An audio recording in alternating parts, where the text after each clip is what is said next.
ഓ ആ പാത്രം കഴുകിച്ചൂടെ വാഴനൂരി പോരില്ല. ഞാൻ ഇവിടെ ഒരു പണിയെടുക്കല്ലേ അമ്മേ, ഇത് കഴിഞ്ഞിട്ട് കഴുകിയാ പോരെ? ഞങ്ങളെ വീട്ടിലൊക്കെ പാത്രം ആദ്യം കഴുകിയൊക്കെയാ ചെയ്യുക. നിന്റെ വീട്ടിലൊക്കെ എങ്ങനെയാണ് പഠിപ്പിച്ചു? അതെന്താ അമ്മേ അങ്ങനെ ഒരു വർത്താനം? ഒന്ന് പറഞ്ഞ് രണ്ടാമത്തേനെ എന്റെ വീട്ടുകാരെ പറയണേ, അതൊരിക്കലും ശരിയല്ല കേട്ടോ.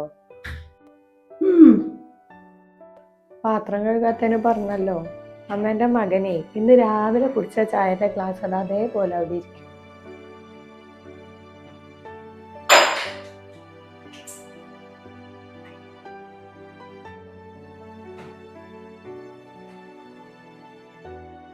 അതൊക്കെ പോട്ടെ, ഇന്നലെ കളി കഴിഞ്ഞ് വന്ന് ഊരിയിട്ട ഡ്രസ്സ് ഉണ്ട് അവിടെ കിടക്കണം.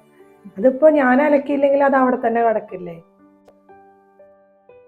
ഇങ്ങനെയാണോ അമ്മ മകനെ പഠിപ്പിച്ചത്? എന്ത് പറഞ്ഞാലും ആദ്യം വീട്ടുകാരെ പറയണത് ശരിയല്ല അമ്മേ.